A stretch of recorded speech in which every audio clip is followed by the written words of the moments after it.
Shalom,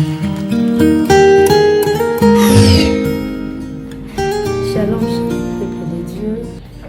Je suis la sœur Jetou Ndimbe, la servante de l'Éternel.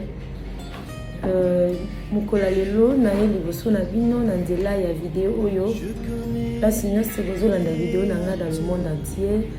Na ye to partager na bino kaka maloba nzambe.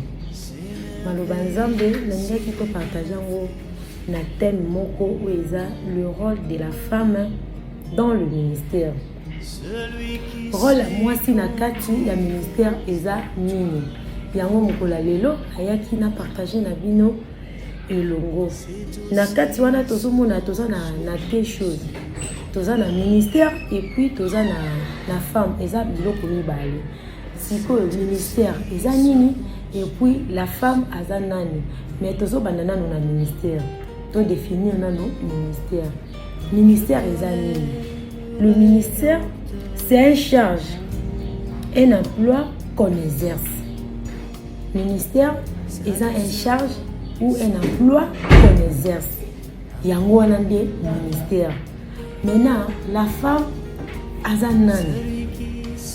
La femme, c'est un être de sexe féminin. Être nyonso ya sexe féminin, ye wana de babengi femme.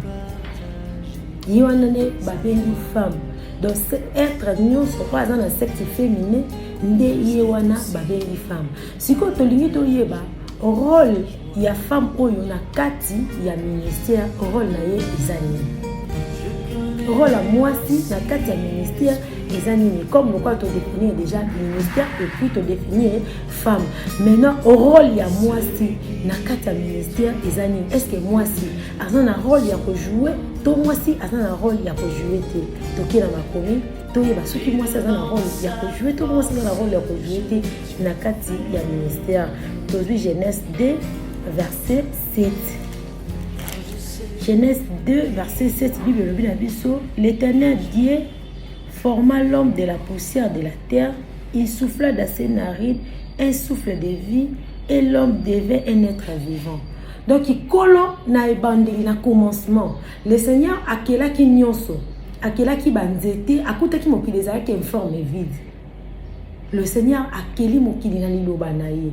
Après la création, kolo amoni nyonso akela ki ezalaki malamu mingi. Maintenant il fallait que mutu azala oya ko gérer biloko nyonso nzamba kela ki na se na moi. Nde place ikolo azwaki mabele na kata mabele wana le Seigneur a formé et puis a soufflé likolo nango asalaki mobali. Asalaki mobali. Mobali na kata jardin, il était seul. Na banyama, na banzete parce qu'il y avait tout. Mais l'homme a senti kat na ye insuffisance. À sentir qu'il y a insuffisance, il fallait qu'il ait besoin de mutu. Ou ya contenir ye main fort. Nde kolo ayaki kola lisasiko yo mobali pongi.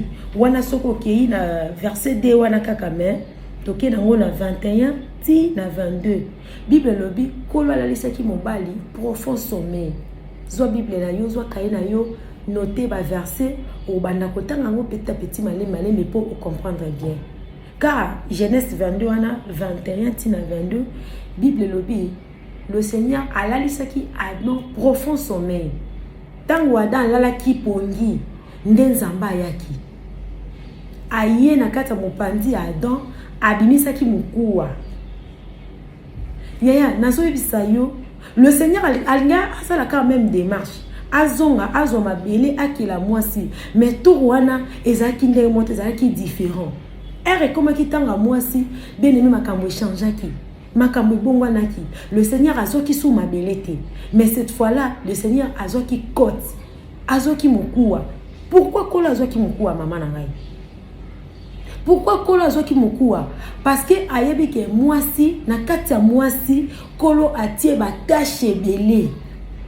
Na kati ya mwasi kolo atie makambo ebele oyo mwasi faut exercer. Donc akoki ko sala na terre argile te. Il faut sala na eloko eza solide, na eloko eza dur. Yango azoki mokuwa. Eloko eza makasi nde akela ki mwasi. Moi ça être faible te. Moi ça dur. aza eloko eza makasi kolo akelaki biso la mokuwa po ayebaki mosala eza monene makambo mwasi akosala eza ebele mingi yango asalaki biso na mokuwa eza lokola ndako bazotonga ndako etage ya ndako etage po etelema ata 5, 6, 7, 8, 9, 10 niveaux c'est que la senango il faut efanda malamu c'est que ba colonne oyo kosimba ndako wana il faut ezala solide batiaka ngo n'importe quelle barre de fer te batiaka ba barre de fer oyo ya makasi les solides là c'est la femme les solides là c'est la femme donc pour ndako etelema eza mwasi pour ministère etelema eza mwasi mama bisiko ozali ozolanda ngai amen pesanga nono amen place ozali yo ozolanda ngai bisiko ozali ko se sous-estimer te le Seigneur te connaît Zamba yebi yo na bo mwasi na wana Zamba yebi yo tu n'es pas faible o alobaka na wana yo kaka mwasi eza être faible non wana nde mokili elobi bongo mais liboso Nzambe toza dur toza solide toza eloko makasi iyetelaka mama ndinga kabwanaka ata na batashika ya ndako tala mama ndinga kabwanaka ye moko wana kopangosa ndako ye moko wana okendotika bana na classe ye moko mama kosokola bilamba papa ye moko mama wana aza na cuisine na kolamba ye moko papa wana mama wana kaka na poko aza su na chambre na papa na tongo ye moko mama na bimito tala siko batashi wana nyonso mama za ko exercer ngo ndenge nini parce que aza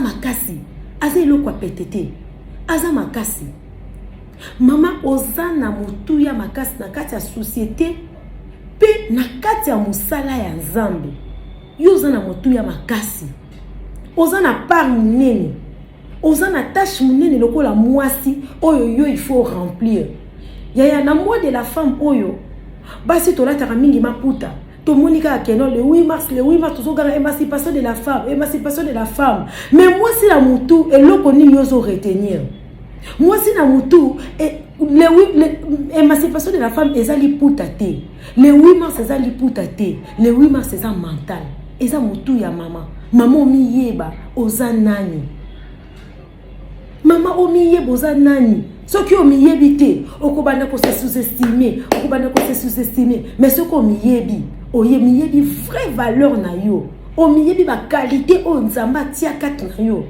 okotiango en action pe musala Nzambe ekende liboso pe mboka la biso ekende liboso tozwi juge 4 place ozali fungola Bible na yo mama kozanga la Bible te fungola Bible na yo place ozali juge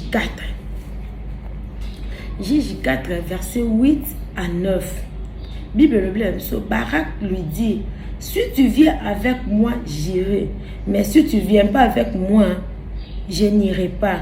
Elle répondit j'irai bien avec toi mais tu n'auras point de gloire sur la voie où tu marches car l'Éternel livrera Sisera entre la main d'une femme.